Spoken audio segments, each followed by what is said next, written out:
सण कोणताही असू दे, तेलावरची पुरणपोळी ही आमच्याकडे बनवलीच जाते. 2 ग्लास पाणी, 1 चमचा तेल आणि 1 वाटी हरभऱ्याची डाळ. डाळ टाकल्यानंतर कुकरला झाकण लावून 4 ते 5 शिट्ट्या काढून घेतलेल्या आहेत. कुकर थंड झाल्यानंतर डाळ शिजली आहे का ते एकदा आपण चेक करून घेऊया. चवीनुसार मीठ आणि अर्धी वाटी गूळ टाकून हे मिक्स करून घेऊया. गुळाचं प्रमाण तुमच्या आवडीनुसार घेतलं तरी चालेल. गूळ पूर्ण विरघळेपर्यंत आणि या डाळीतील पाणी पूर्ण आटेपर्यंत आपण याला हलवत राहणार आहोत. गूळ पूर्ण विरघळल्यानंतर या पुरणातील ओलसरपणा कमी झाल्यानंतर जायफळ, वेलची पूड किंवा सुंठ पूड टाकून पुन्हा मिक्स करून घेऊया. या डाळीचं पुरण बनवण्यासाठी थोडा वेळ याला थंड करून घेऊया. यानंतर पुरणपोळीची कणिक तयार करून घेणार आहे.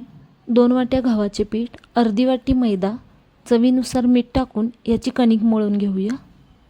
ही कणिक तयार करताना नेहमीच्या चपातीच्या कणकेपेक्षा थोडीशी पातळ आणि 2 ते 3 मिनिटं चांगली मळून घेऊया. परातीमध्येच आपटून एकदम मऊ अशी करून घेऊ. तयार झालेली कणिक लांबल्यानंतर तुटली नाही तर कणिक तयार झालेली आहे.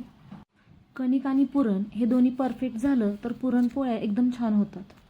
तयार झालेल्या कणकीला 1 चमचा तेल लावून 10 ते 15 मिनिटं भिजत ठेवूया. शिजवलेली डाळ चाळणीमध्ये काढून याचं बारीक पुरण करून घेऊया. कणिक आणि पुरण दोन्ही तयार झालेलं आहे.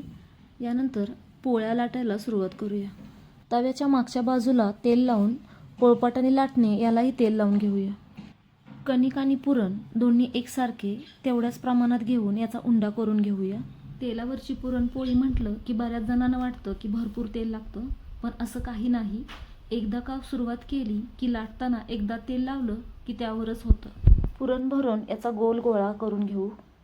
हा तयार केलेला गोळा वरून तेल सोडून एकदा हलक्या हाताने थापून घेऊया. पुरणपोळी लाटताना पुढचा भाग पुढे आणि मागचा भाग मागे या पद्धतीनं लाटून घेणार आहे.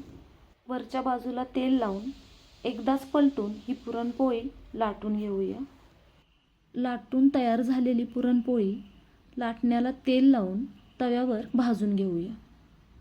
पुरणपोळी भाजण्यासाठी तव्यावर टाकली की एकदाच पलटून घेतलेली आहे आणि तेल न लावता पुरणपोळी तयार होते. तेलावरची पुरणपोळी एकदम मऊ आणि 2 ते 3 दिवस चांगली टिकते. ही तेलावरची पुरणपोळी दुधामध्ये तूप टाकून एकदा खाल्ली तर पुन्हा पुन्हा खावीशी वाटते. ही रेसिपी एकदा नक्की ट्राय करा आणि तुम्हाला कशी वाटली हे कमेंट करून सांगा.